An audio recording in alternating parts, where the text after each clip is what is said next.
আপনি আপনার দানেই কিন্তু এই উন্নয়নের কাজ হবে। আল্লাহর ঘর নির্মাণ আল্লাহ করে না, মানুষ দ্বারাই আল্লাহ তাআলা করা।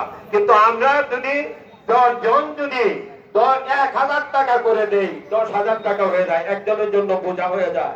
কারণ দুনিয়া জলে কোনো কিছুই থাকবে না, সেই আল্লাহর ঘর থাকবে, সব কিছু খান হয়ে যাবে, ধ্বংস হয়ে যাবে, আল্লাহর ঘর গুলি ধ্বংস হবে না।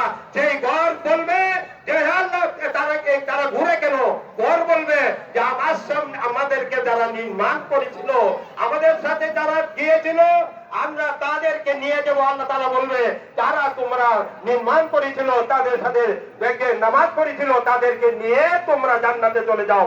মসজিদ হবে একটা বাস হয়ে যাবে, সেই বাসে উঠতে চলে যাবেন। সেই মসজিদ এবং এই ঈদগাহ উন্নয়নের জন্য সকলে দানের হাত বাড়িয়ে দেন। বাদান টাকা পয়সা কত ভাই তো চলে যায়, আমরা কত টাকা কত ভাই চলে যায়। এই সব কাজে যদি সৎকা জারিয়া কাজের মাধ্যমে শরীক হলে আল্লাহ তাআলার নৈকট্য লাভ করা যায় এবং দুনিয়া এবং পরকালে অবশ্যই শান্তি বয়ে আনবে।